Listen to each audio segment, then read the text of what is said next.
So what's your name, age, and where were you born, please? Yeah, so my name is Parikah, and I was born in Wolverhampton. I'm 28, going 29 in September, and that's life. Like when I heard that, when I saw that on the Instagram, I thought that is really the summary of where I've found myself now. You know, from trying to fight life the last 2 years and not meeting life on life's terms. Okay. How do you mean? So where do we start? So obviously I was brought up in Wolverhampton.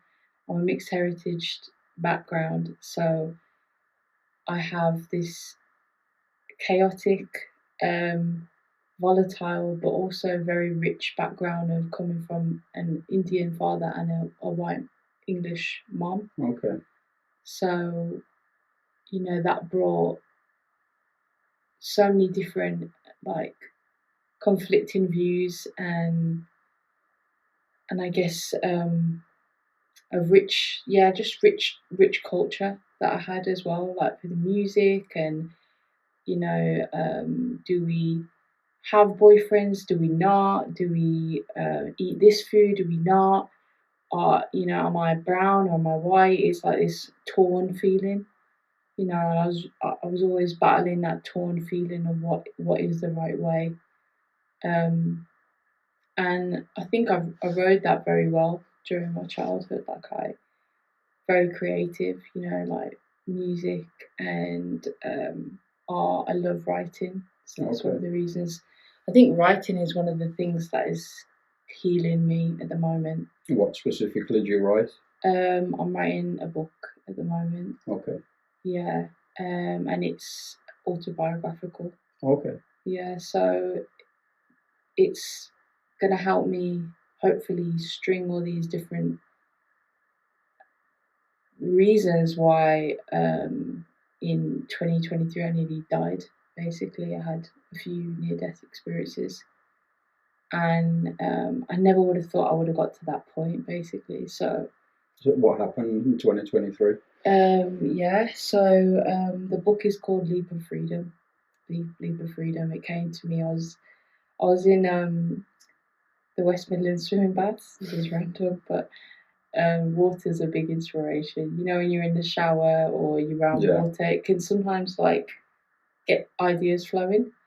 So I'm in West Midlands, literally swimming, about to do some lengths. My mind is racing. Literally I'm hearing the voices of so many different people. I was processing so much pain and like doubt of who I am, what I should be doing. All the stigma around the experience that I had in 2023. Nobody wanted to hear it. The narrative was shut. Like it was just put down like a blanket, they say. So it was interesting how when I went for that swim, after overcoming some physical injuries, which I'll share, everything just came out and it just shot up to my head. It was like leap of freedom. I was like, what is that? What is that? And it was like, I guess it's God for me. It's like it was a message to say like, you need to share this. Like, it's not going to be one of those stories that just get lost. There's so many people lost in the system, healthcare system, lost in their family systems, and I think it's key that we use art and these kind of platforms to share it. So yeah, Leap of Freedom came in. I'm swimming. I'm like, what is going on? My mind's racing. I'm trying to find some direction. So like, swimming those lengths, finding that direction. And then I was like, right, I'm going to write a book about it. So in 2023, I was pretty much on top of the moon. Like I was in a really good place, mentally, spiritually. I kind of came from London, and then I had a bit of an identity crash, and I came back to Wolverhampton. The humble beginnings, as it were, from doing my degree and kind of being on that grind. So I came back to Wolverhampton, and I guess it's you, like, you have to find like a slower pace when you're burnt out, or Yeah. you're going through that. Let's just say I was probably going through like an identity transformation, In what way? Because I'd come from London, and I was working like 3 jobs actually, like hospitality. I was working as a tutor. I was working in schools. I was also doing music, and I was taking on a lot of the. I'd just taken on a lot from my older sister, which I always did. Really, that was what I felt like I needed to do. Almost like really care for her, be there for her, because she had a lot of, I guess, like she's had challenges, big challenges, like growing up. So we were each other's rock. So it's like, you're having to individuate from your family. So I was having to kind of find myself, but not be attached to my family, in a way, like just coming, just finding myself, really. It's difficult to put into words sometimes. You'll get there. But yeah, so I came back to Wolves. I was like, oh my God, like I'm not working all these jobs. Wolves is so quiet, and it's just, it's compared different to London, right? Yeah. But it was then that I found more of my roots. I think when we come home to our families, we start to see like where we're from, and I began studying yoga, and I was like, Okay. yeah, like this is the truth for me. Like this is, what my grandfather taught me when I was young, and it was, things were coming together. And I think sometimes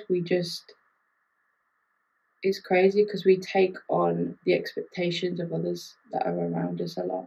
Yeah. So that wasn't enough for me. I had to then take on a whole like new job at a university, the local university here. And it was a corporate job, not something I'd done before. And I was not prepared for the level of responsibility that was put on me. And I think a lot of I just saw a lot of people around me were struggling in that job, but not feeling able to say that they were struggling. A lot of people go into jobs because their family expect them to, or just like it was just like it's like an unspoken rule. We have these unspoken rules that just come like that just that just kind of swim around the house, but nobody speaks, but we act upon them, and then we're like, why am I in this position, or why did I take up that, or why am I so under pressure right now?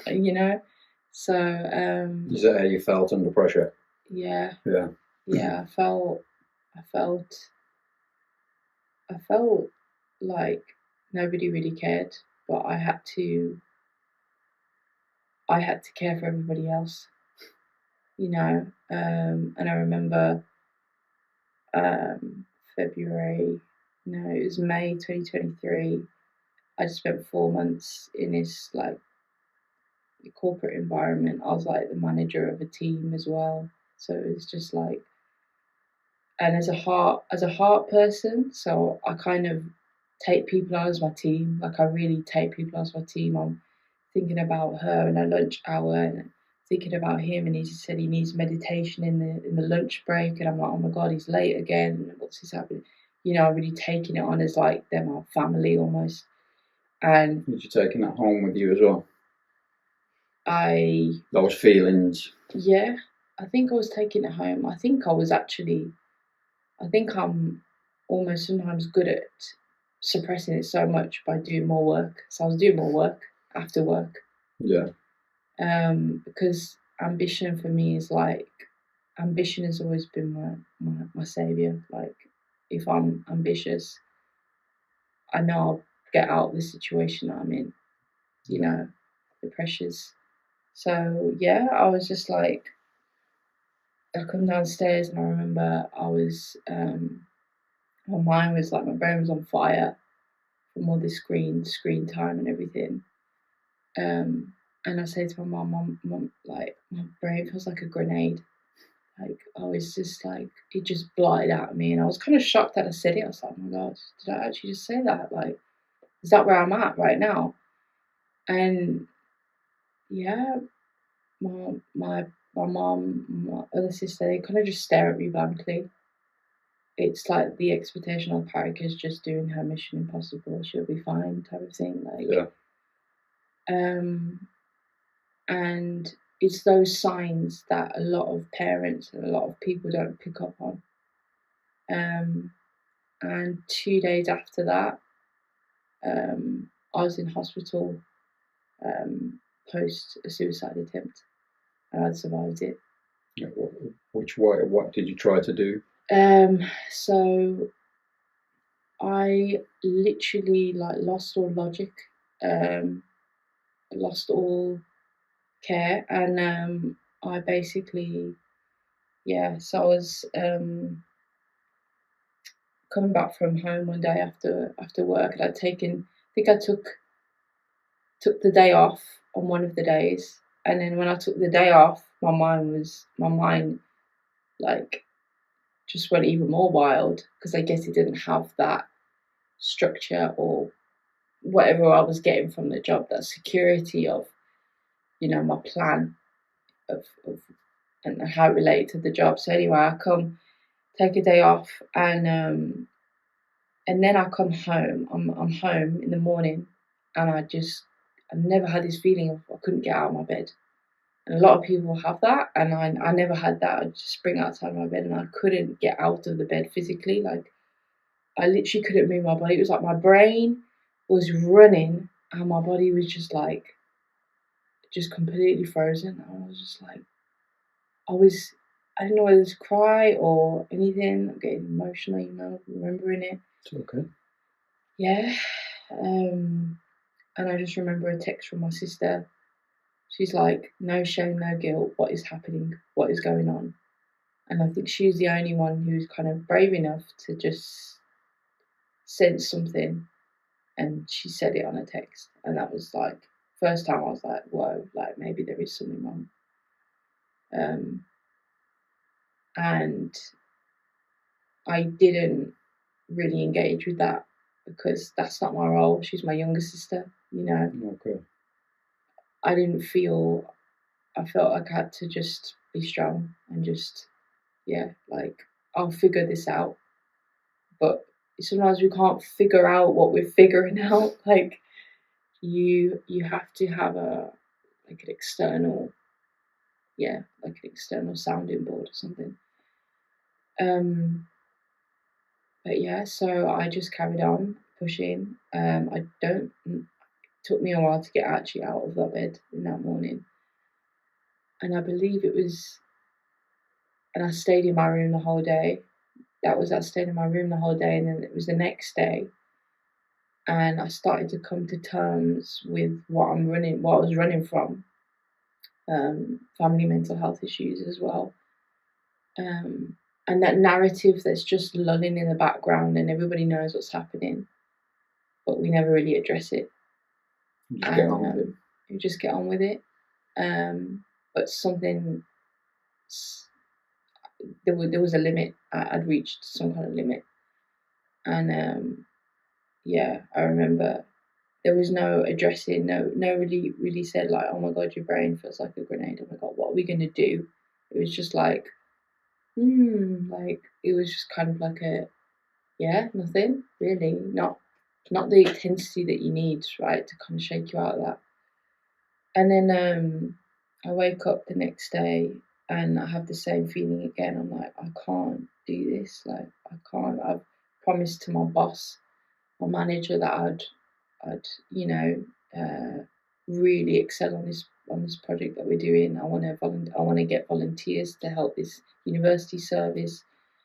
My elder sister, depending on me to defend her and like be that strong rock for her, which I always was. And and then I had my Instagram followers at the time. I was building business, my yoga business. I was mentoring people. It was just like, and I just couldn't. I was like, oh my God, I can't just give up. I can't just give up this job. Like, it was not even a possibility.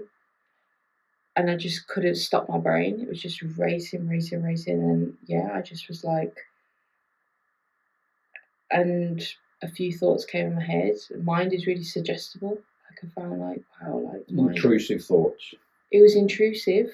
And then it was like at the office, there was a lady calling in. She was like, oh, I'm feeling suicidal. I've got this deadline to do. And I was like, wow, like people are, I was really taking all this on. And I think our minds are quite suggestible as well. Like, it's intrusive, but it comes from our environment. We don't always know it. Yeah. So I think that was also something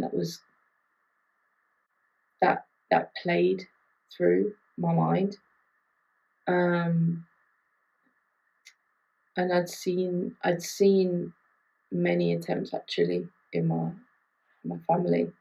Okay. It was something that I'd never ever thought I'd ever do. Like crazy.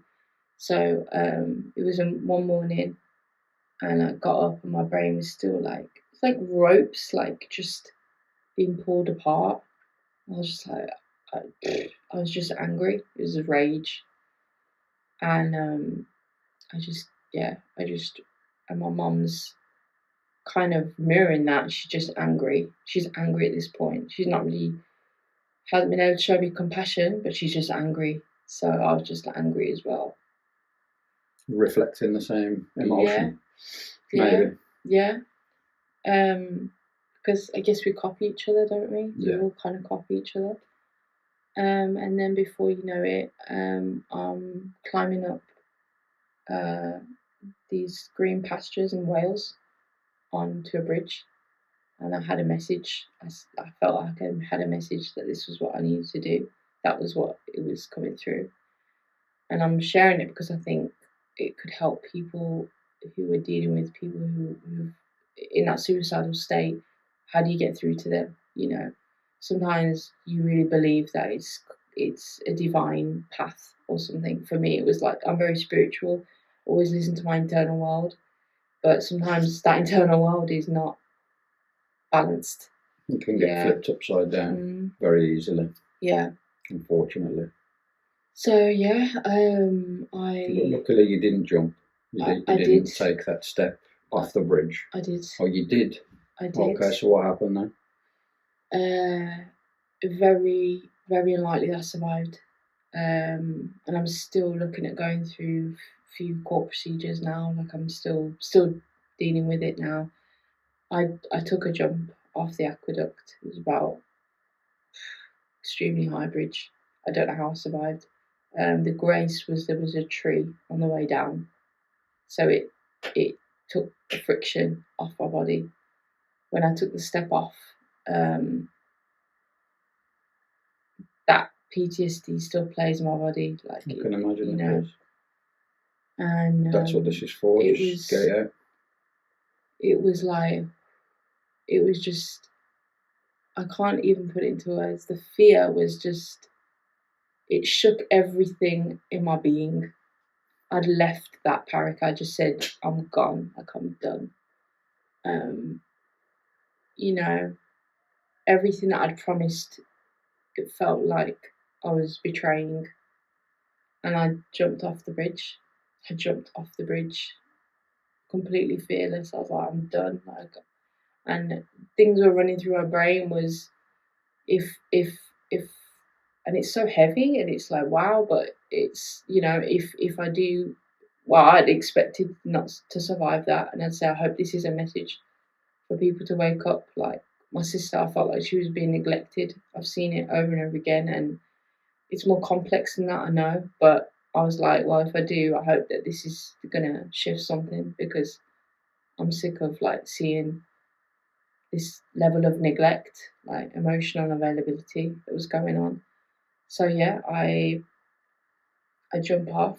I hit a tree. It shattered my arm, just completely like shattered. And I just remember landing in water, and I just started screaming, and I just could not believe I was alive. I was like, my brain was like, I was just completely shaking. I'd hit something. I'd hit a few things. My body was just. I thought I was dead, but I was alive. I actually was like, yeah.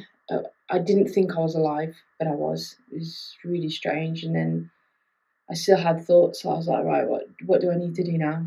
Like, shall I just like, bang my head off a rock? Or, like, because you're in that I want to die mode. But then there was something in my body that was still wanting to survive because I'd kicked that survival mechanism in. So my legs started running up the banks of the river, basically, I landed in. And I could feel my arm was just gone. I was like, oh my God, like, I don't know what's happening. And I was holding my arm literally in place, and I was kind of walking up the river. And then I could hear like things around me. I could hear people shouting. And I was like, oh my God, no, is this like emergency service or something? I kind of had a bit of an inkling. So I was trying to hide because I guess my intention was that is just to disappear. I just wanted to disappear and not make any noise, and that was it. But the complete opposite happened. So I came out, and then I literally come up the hill, and then the whole paramedics had a helicopter and everything come, and they started doing checks on me, my memory and things. I was pretty much fuzzy, like couldn't remember much. I'd broken like 7 of my ribs, shattered my humerus, and I sprained my ankle, which was crazy that I sprained it. But I guess all that, I've done a lot of work on my body. I'm quite fit, so that I guess that must have helped me in some way. And then literally I then get taken to the hospital. I don't really remember much. I just remember waking up just before the surgery in a hospital bed, and he says, "Okay, you're going into surgery now." I'm just like I was in an office, and now I'm in a hospital in Liverpool from Wales. Yeah. And I'm isolated. There's nobody there for me, really. And I think that's when my parents were told what happened, which was another internal, like, oh my God, like they know, like. So it's, you're dealing with a lot. You're dealing with the physical, the mental, everything. So I was hospitalised for like a month, and then I was then sectioned for a whole month after that. And I guess my book... In Liverpool? In Wolverhampton. Oh, okay, they brought you back here. Yeah. Okay. So I guess... by any chance? Pen by any chance? No, it wasn't, no. And I guess the book is to just demonstrate what someone goes through in that, and really where we're lacking in the mental health field, I felt. So it's been a journey of just resilience every day, fighting, doing my physio, doing my, like, I had long exercises to do. I had to think about what I wanted to do in my future, which didn't make sense. Like, I don't know, like, I'm just still dealing with that. If I'm going to be able to like move and do my yoga, which I was doing, teaching, I thought my dream was over at that point, which was difficult, like, to deal with, handle the uncertainty. I was like, wow, like, everything I worked up to do, like, it's over. I'm quite dramatic, I guess. I think that's what makes me me. Very, quite a big character. I think it can be misinterpreted as passion. It's not necessarily dramatic. You're passionate about what you do. You know, you're passionate about what you do, who you are. Passion isn't dramatized. You know. Yeah. You're passionate. I can tell that by the way that you talk. So let's go back to the hospital bed. How was you feeling in that time?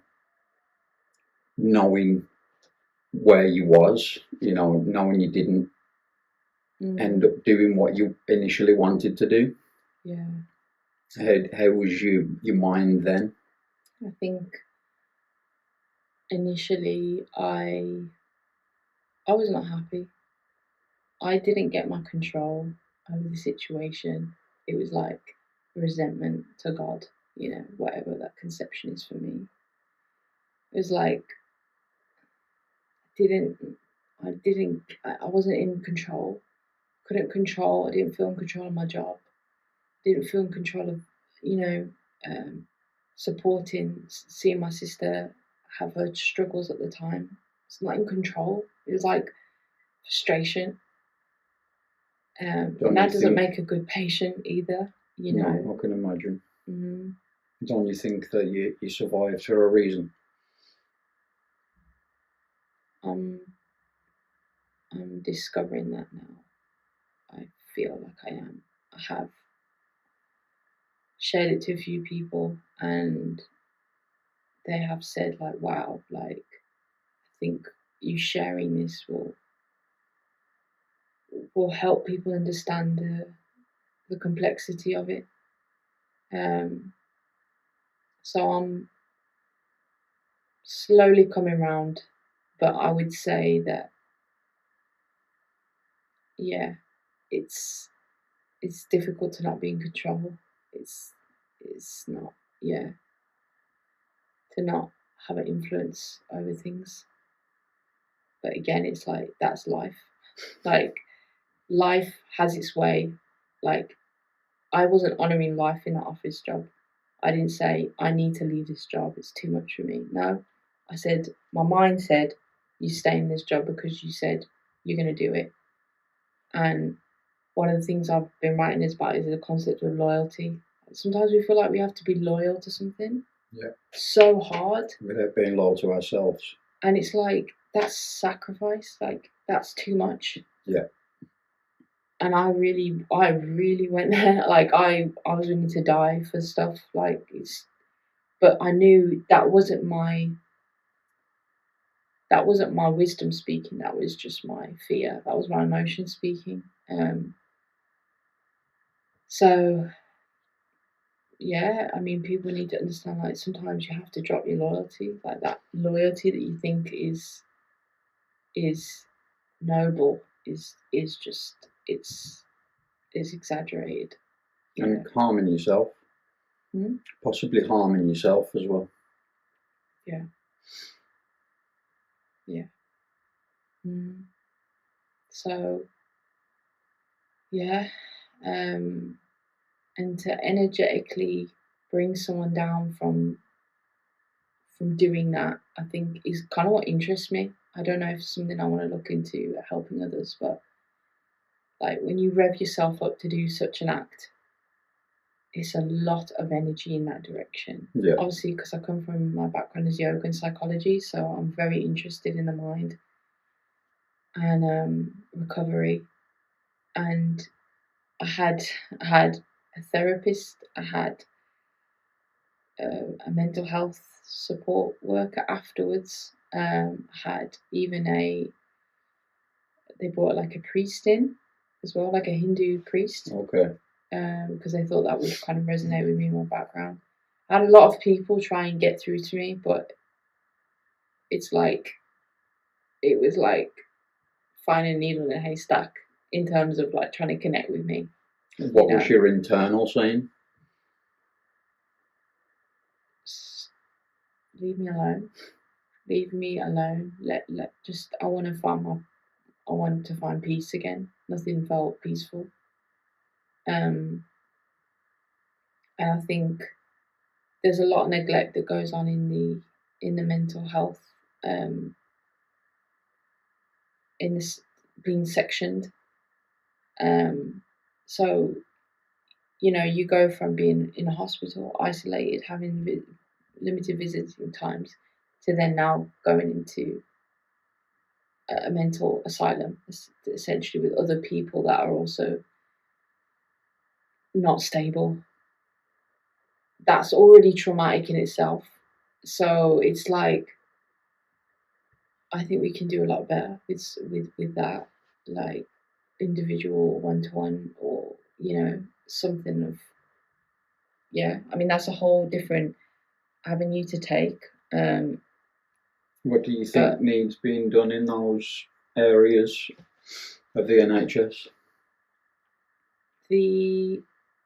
It's not trauma informed, so there's very little care of the person's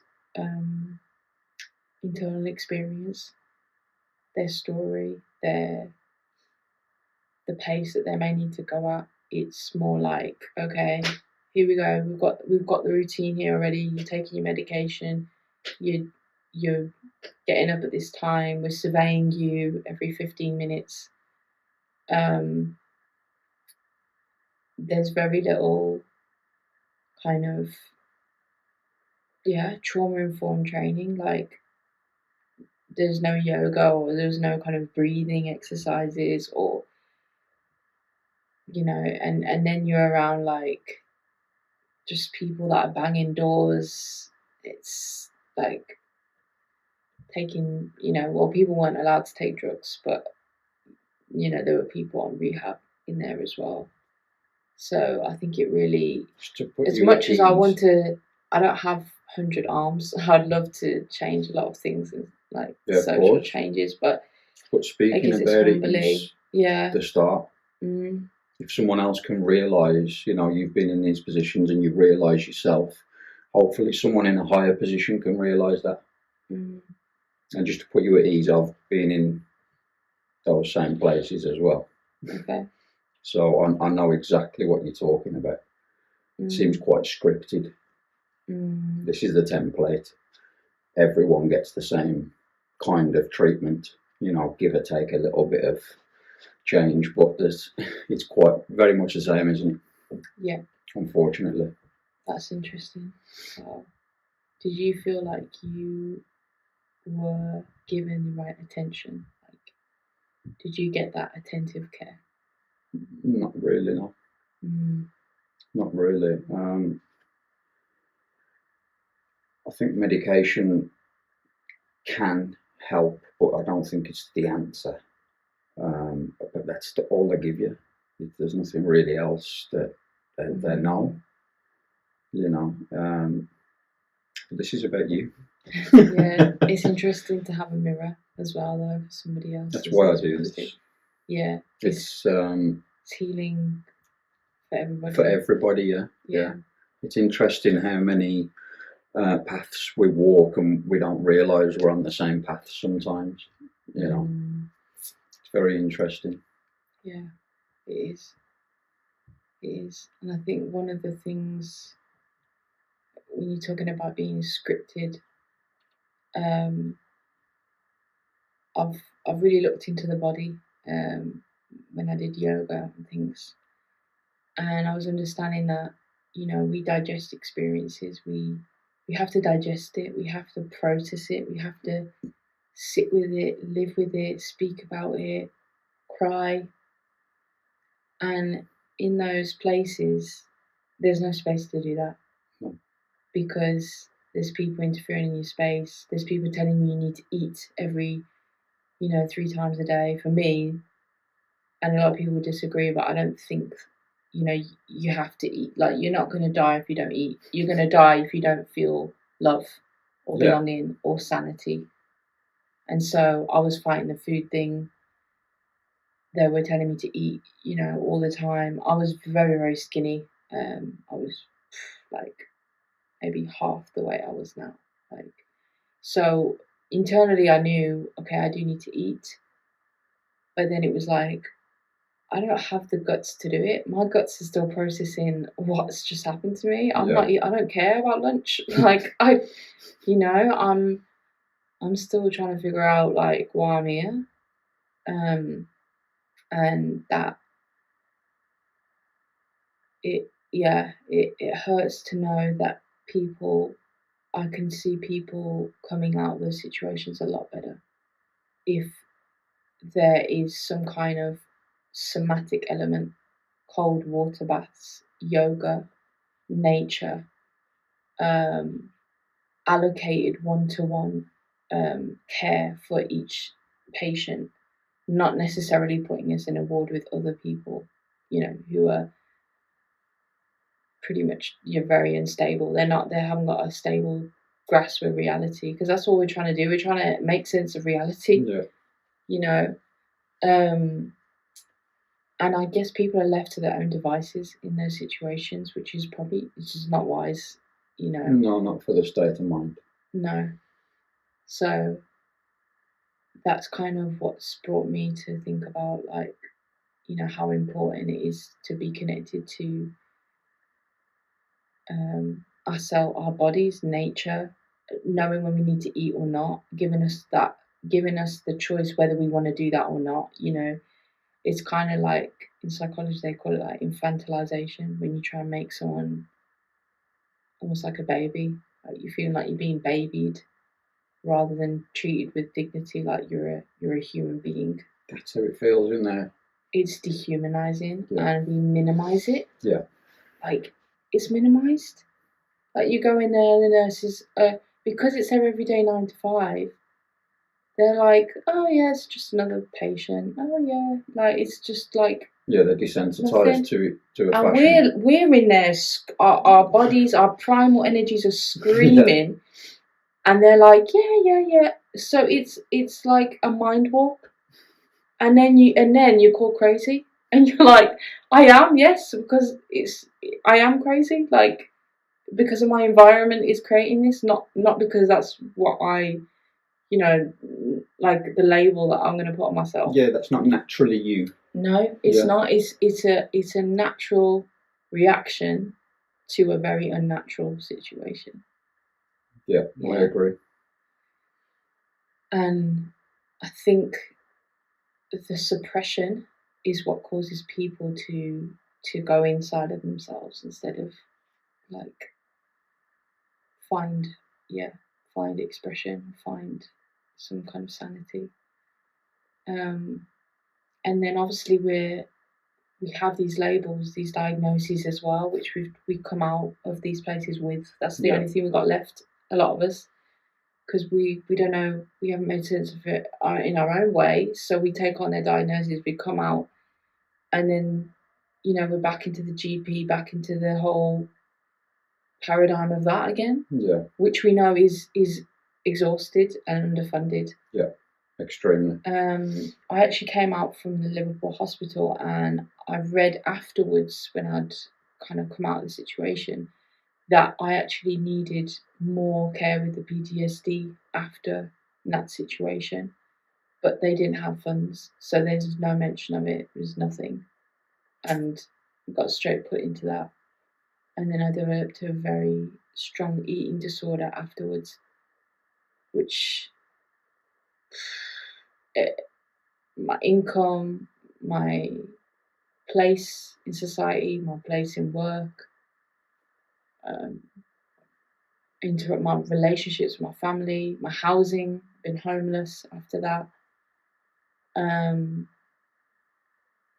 Slept in parks, and I'm like, that wasn't even a thing, so it's difficult to even find your own concept of who you are, like, who am I now? Like, that's just completely, like, chewed me up, spat me out, like, it feels like that.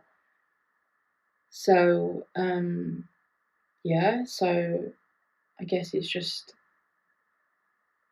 what I want to kind of share is that I think we can, through writing, through speaking like this, I think this is, like, so important to have these spaces, is that we can write our own narrative of what happened in a way that makes us feel empowered.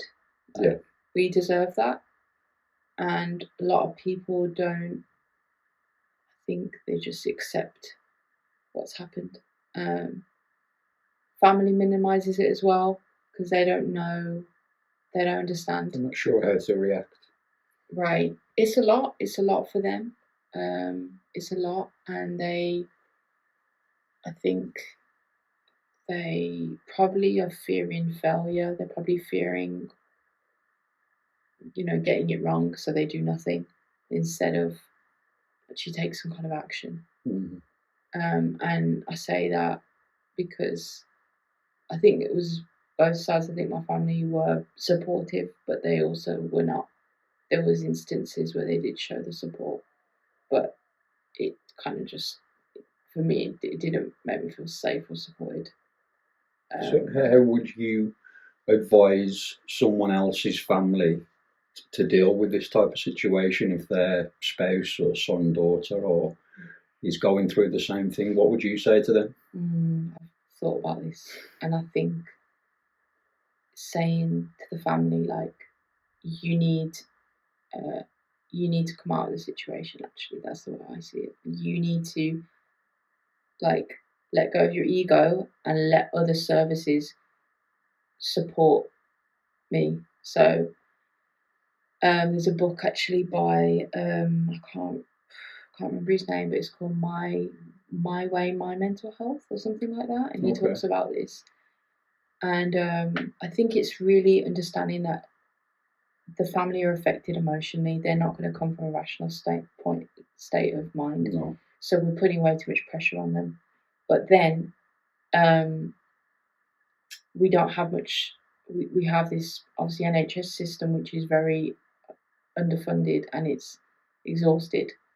So really what we need is some kind of private one-to-one. We need as much private care as we can. And I know that's not possible for a lot of people, and it wasn't for me for a few times coming out of it. But I think it's understanding that family need a break. They need to heal. And I was quite diligent on that. I did try to kind of get myself out of that situation completely. And they kept wanting to help, and I was like, you need to heal. And I think my awareness of psychology and things made me very sensitive to what they were feeling. And I was just like you need to do whatever you need to do. One family member of mine did reach out to have therapy, and I was like, that put me at ease, because I was like, she's taking responsibility for how she's feeling, rather than getting anxious and then kind of coping with that, like the anxiety they're feeling by helping me, and it's like we're both going to sink, So I think it's understanding, just being gentle and just creating healthy distance. If you've gone through that, don't involve your family, in my opinion. Have supportive people who want to heal. I think online is really good, gathering people who've been through the same experience.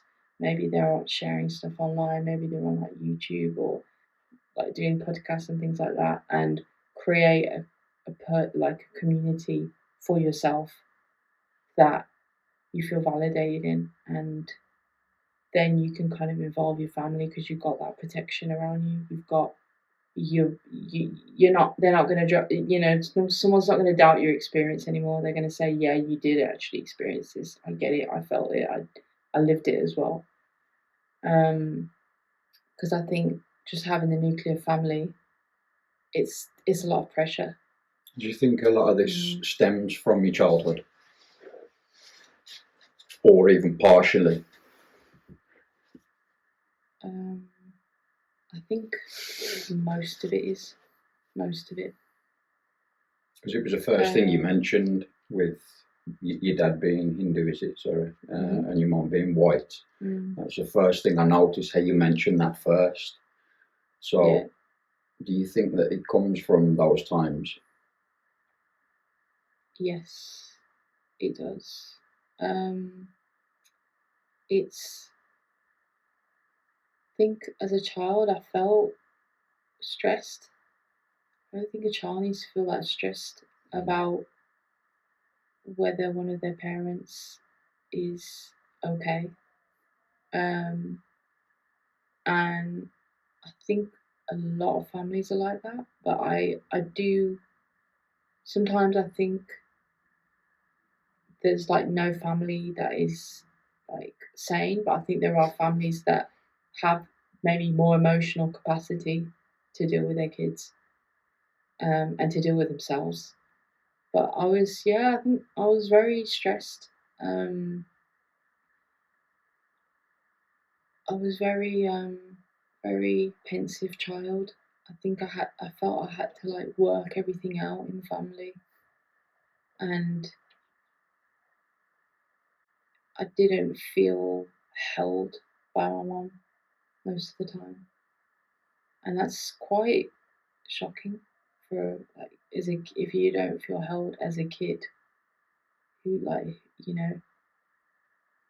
what is how how are you gonna support yourself in a way, and that's where nature was my mum. I almost felt like and recovering that now, but yeah, I when I went to the park, or I literally felt like that was like cared for me. And I think that's the beauty in children, because they can be very imaginative, so they can create friends. Some people have, kids, they say, I've got imaginary friends. So I think I created my own sense of holding. But yeah, I would get very angry. I think I hold a lot of anger. I think a lot of it is the anger and being scared. I think I was very, very scared of my dad. Um, Very scared because I don't know what's going to happen. Uncertainty. And a lot of that is probably related to just not having that like feeling that I understand you, or I know what you're feeling, or um, like the small gestures. It didn't need to be anything massive, but it just needed to be in the small gestures, like maybe holding me in a moment of fear in a compassionate way, showing a kind gaze, being gentle with things that I was going through, maybe health issues, instead of kind of barging in. I think it's small things, and I think parents can come in with like these big, like all the money and the holidays or whatever it is, but really it's the small things that kids need to regulate, to feel safe experiencing the emotions. But yeah, and I feel I'm kind of, my perspective is that I still embrace what I've been through, because it still has made me who I am. Is broke me and made me many times over, and yeah, so it's it's made me who I am. Yeah, it's given me strengths as well, I'd say. How's your mental state now? It is still processing. Still in a fight mode. I think I'm still fighting certain parts of myself still. In what way? Can you pinpoint it all? I think I'm fighting my sadness. I think I don't want to receive love because there's a part that doesn't think that anybody really cares, to be honest. I think that's actually a feeling that I've had. Like, I think you have to feel like you need to feel worthy of someone giving you love. And I think when you're in that protection, like I detached from reality at that point when that happened to me. So my body, my brain, like it's like almost stayed in protection mode. It's just like I'm not gonna let anything in, because everything I just experienced was bad. So there's can never be anything good happening now. It's like that's it. So my body's kind of, it's still in that mode. And it's like breaking a shell, literally. Like, and I think one of the things that does do it is art for me. Like, it's artistic, like music or writing or even speaking, you know. Like, creativity is a fantastic outlet. Yeah. Yeah. And so I think it's coming out of what I'd call protection. And writing saved me. Like, if I didn't have that course of a book, I don't know what the hell I would have been doing the last year after that. I gave myself a thing. I was like, I'm going to do this thing. So it was like a direction. Because I think that's the one thing that when you come out of these situations, it's direction. You feel a bit lost. You're lost. There's so many people. You've got all these nurses telling you different things, which does not help. I mean, how's someone going to recover when they've got like 5 different nurses that come in different days? If we know about attachment, that's completely unstable. So it's like you need an attachment to something, and if it's a project, that can give some stability. I mean, if you have very supportive, more calm, rational people in your life that can probably deal with it with less emotion, maybe they had training, maybe they're experienced in it, that could help. But I think that it's the attachment to something. We're trying to feel connection. 100%. So, I think if you have that connection, if you can develop connections with people or one person or even an artistic project, that's going to pull you out of it. It will. If you stay the course. So for me, I'm at the kind of the last reps of it, so I'm really pushing through at this point. But like, I think it's given me something to work on. But essentially we want to reintegrate with life. We want to reintegrate with community. So yes, do your artistic things and remember that you belong to something bigger than yourself. You belong to a community. You don't need to hide your art, share it. I think it's getting very loud after that. It's getting very vocal, very expressive is healing. Yeah. So you mentioned God a few times. What role has religion played in your life? So I'd say I don't identify as religious. I'm more spiritual, in the sense that I believe that we are not here for ourselves, and we are here because we have a there's something in us that is basically wanting to be expressed. I think our parents conceive us with an intention, and everything is thought and vibration and frequency. That's one of the Nikola Tesla says. He says vibration, sound, frequency. So I think that within our being, within our heart, there is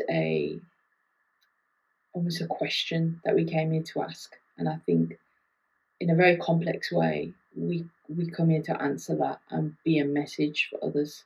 I really believe that we have a purpose. So where spirituality comes into it is like, prayer, meditation. People use like mantras, sound. So essentially, we're connected to something that is a lot bigger than ourselves, and we can actually communicate with that truth, that wisdom. I think we were created as well. I believe in a creator. That's what a God is to you. Yeah. The creator. Yeah. Creator. It's a vibration. It's a type of. It's a. Yeah, I think it's a God is like a vibration that we get to within ourselves, which basically which makes us feel more connected to everybody. I think God is energy.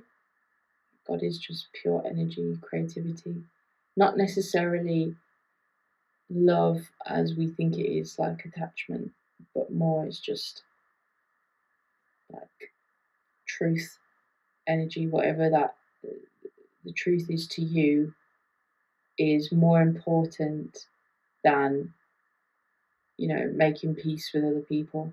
Some people think being overly compassionate and kind is godly, but I think being godly is just being truthful and just saying your truth.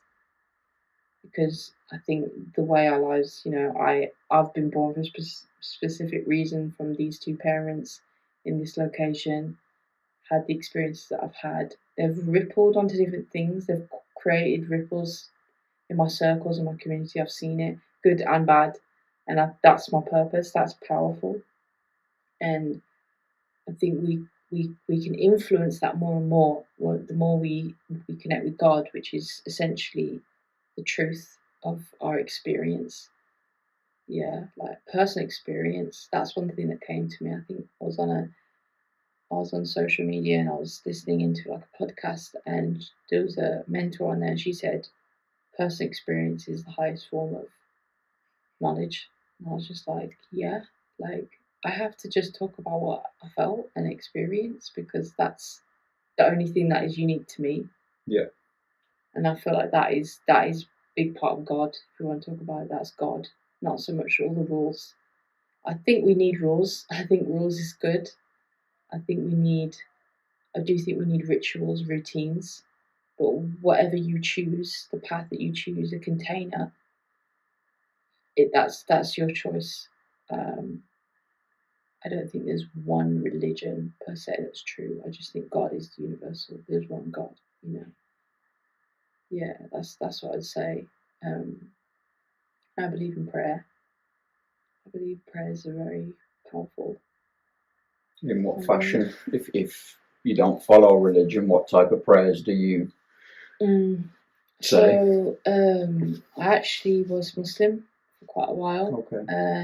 So I pray like a Muslim still. Okay. But I sometimes just pray like just very simply, just asking for whatever I want to ask for in a prayer. But I do pray like a Muslim. But I wouldn't say openly I'm Muslim because I see things a bit more complex, in a more complex way than just saying Islam is the truth. Yeah.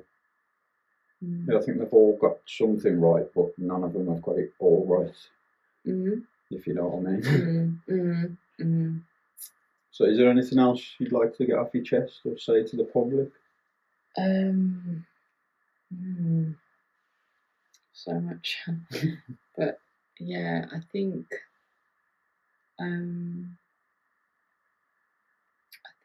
one of the things I want to say is it's okay to be angry. It's okay to be angry. If there's a moment that you're feeling anger, do not suppress it.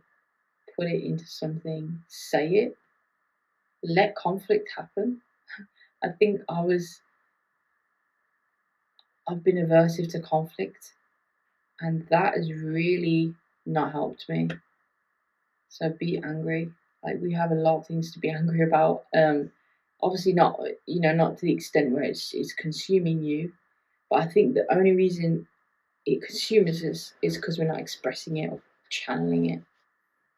So if there's a lot of stuff online on Instagram and everything telling us how to process our emotions, and sometimes it's like, just be human. Yeah. I'm not gonna swear. I mean, I feel like it, but it's like, stop sanitizing, pathologizing you just feel it. If you want to swear it, if you want to express anger at your family member, freaking express it. If that's your truth. And I think that's something, political correctness, whatever you want to call it, that's not healthy. Even in the ward, there were some people that were expressing the anger. It wasn't received, but for them it was healthy. They were saying loud and clear, this is wrong. Mm-hmm. So I think it's just be angry, learn how to build capacity to express your anger. Because when it consumes us, and as a female, it's not very welcomed as much. We kind of have to be very compassionate and nurturing all the time, even in the face of complete injustice.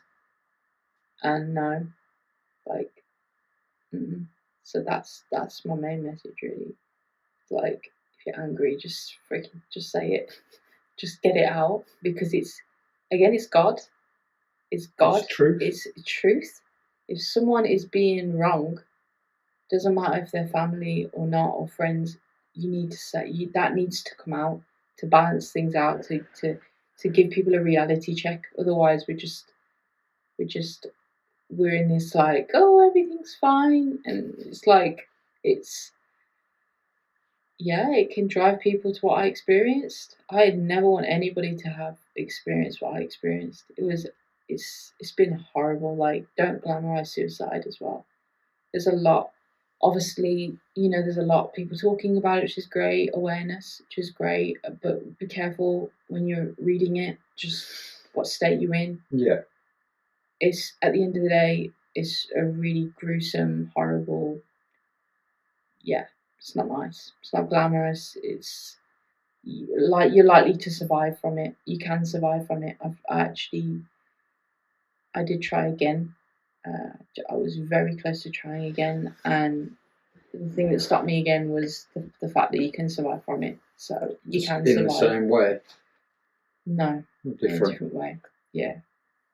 Do you want to go into that, or?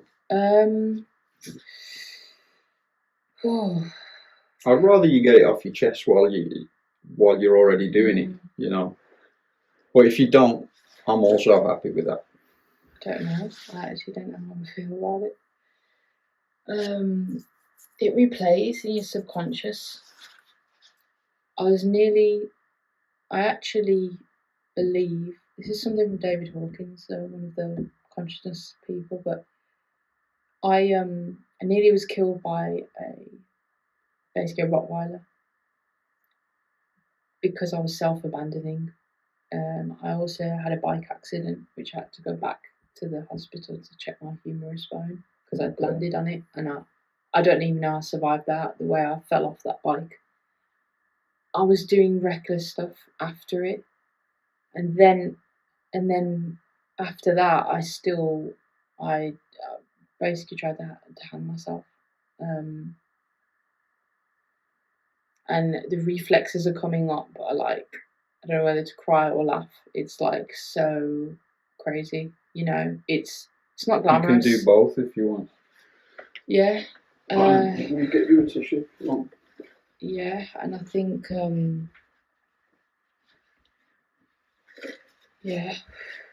it's thank you. It's not glamorous. It's not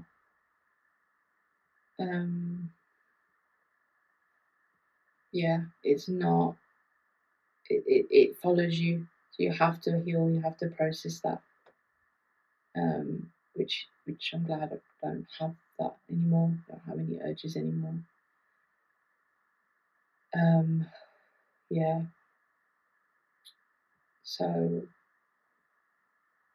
yeah, I just basically was like, couldn't deal with the urges that were coming up. I didn't want to own them. You're just like, that's not me, kind of thing. You can just stay in your intellect, but your body's still going to keep doing what it's doing. So if you're running self-abandonment, it's going to keep creating situations where you do things that are dangerous. And I think I really wish that I would have probably been a bit more vocal to people that care about me earlier on, and I wasn't. I just felt like a burden. I think I felt like, oh, they're not going to want to deal with me. I'm a bit weird. Like, you put your judgment on yourself. But if there's people that love you and that will support you, like, you don't need to be in that situation all on your own, basically. I think the quicker that you reach out, the better. Nobody's in doubt then. They know that, they can be of help to you and they can help you in that moment and you resolve something. But I think the more you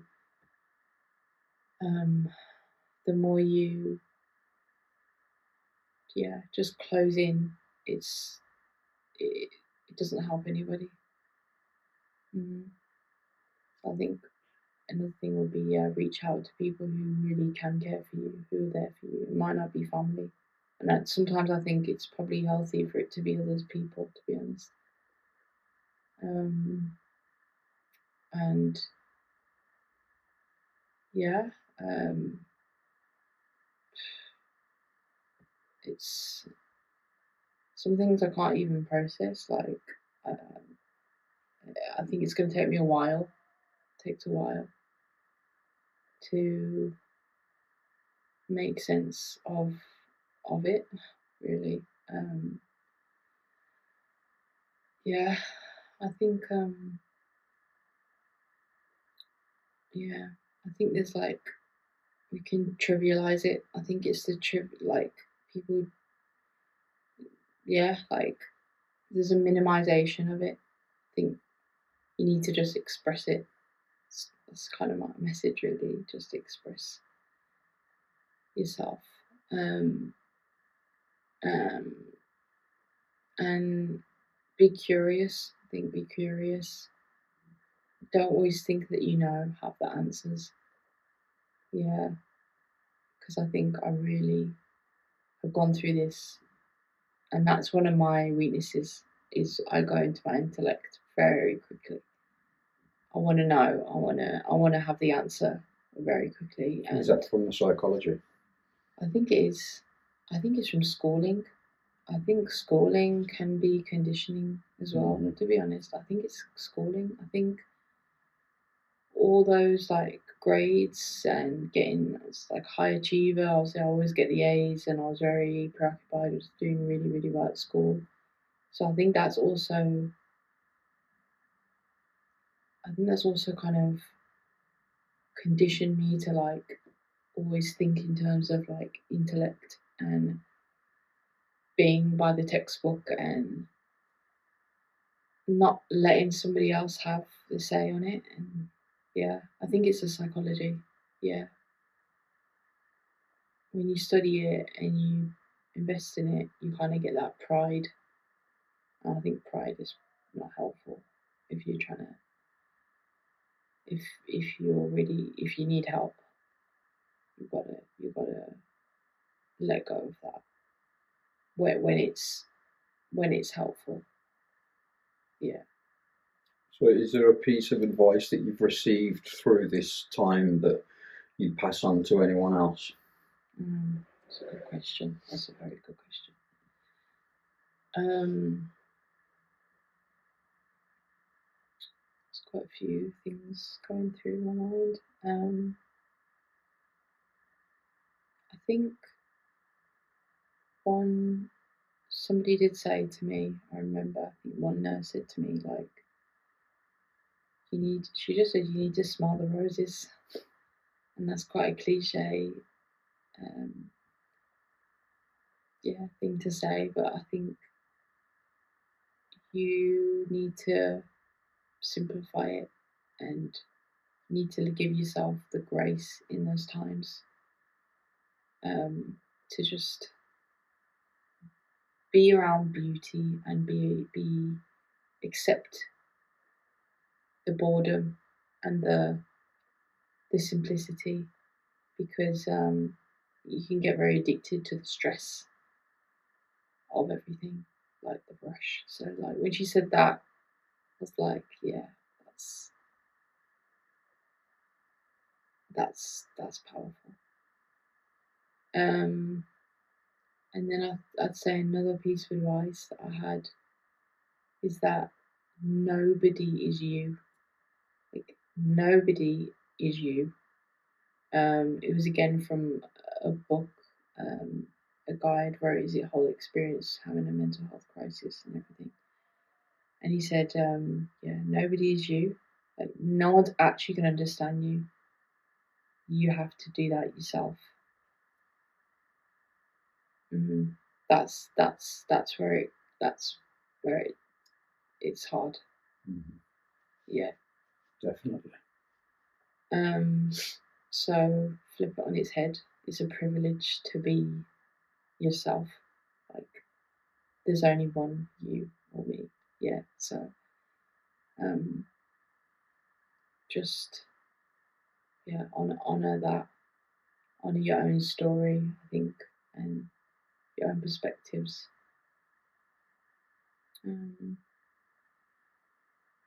So easy to just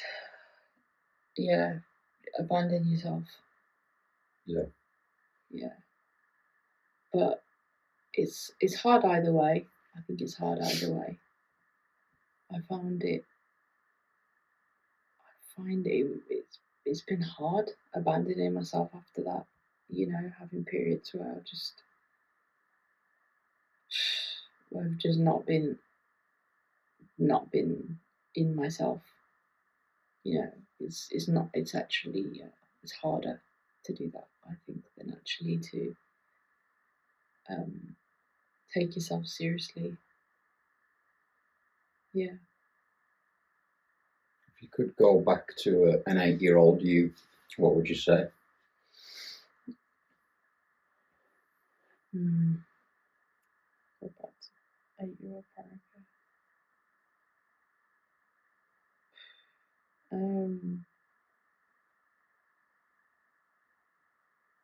I'd say the word protect yourself came. It's difficult for a child to do that though, isn't it? They don't feel protected. I'd say to her that you're precious. You're precious.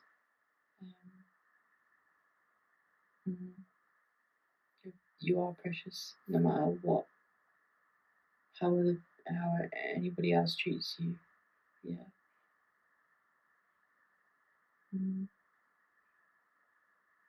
That's what I'd say.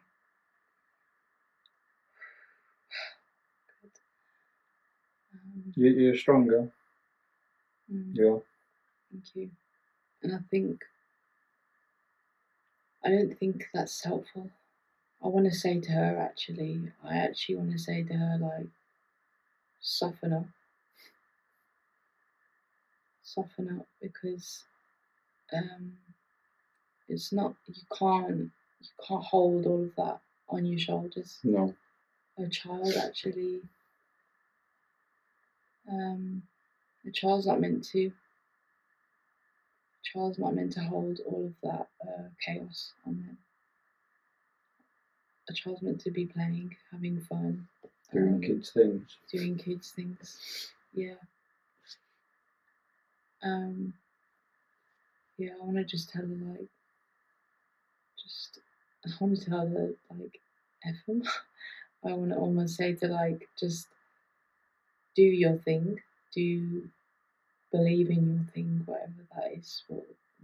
For me, it was like my interests, the things that I believed in. Kindness. I believed in kindness. I believed in in nature and the beauty of the world. I believe in beauty, and I think the cynicism is very heavy. I think that's the hard part, actually, that kids have to go through, is being around cynical parents.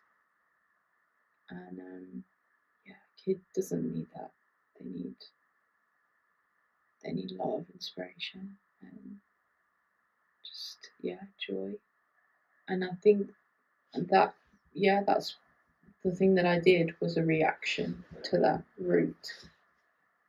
I think,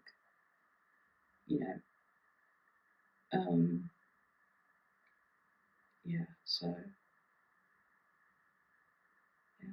that's what I feel with that. Looking back. Is there anything else that you'd like to say?